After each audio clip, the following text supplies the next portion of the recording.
Okay, good day.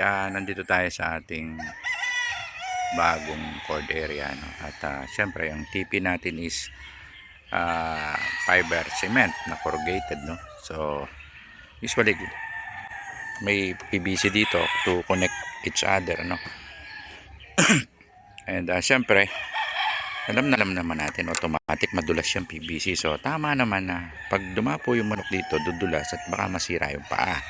So, gagawin natin ng paraan yan na hindi maging madulas. So, sa pamamagitan ng paglalagay ng spike dyan, ano. So, meron akong nagawa na dito, pakita ko sa inyo. And tignan nyo kung okay ba o hindi. Okay, so ganito yan, no. May spike siya. Hindi naman ito masyadong malalim. Basta mahalaga lang may spike na hindi masira yung paa o dumulas-dulas, no. So, gawin natin. Madali lang yan. Okay, sige, gawin natin. Ganito lang yan. Meron tayong rechargeable para makaikot tayo dito sa buong hindi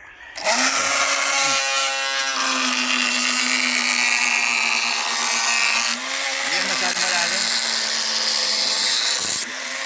Mabilis lang yan. Yan, ganyan lang kabilis, no? Okay.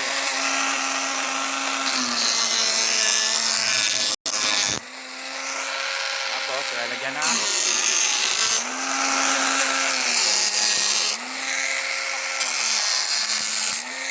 maganda yan kung malinis, no? Interval niya malinis.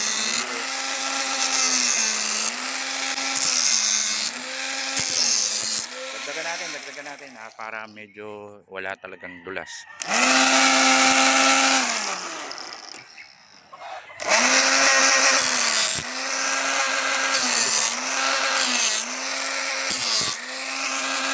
Kung gusto mong dagdagan ng dagdagan, walang problema.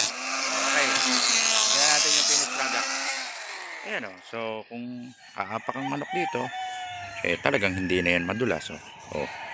Like naman dito. Dito, hindi. So, may stopper. Okay. Okay, nandito tayo sa cordere natin dito sa Isulan Live Wire YP Game Farm.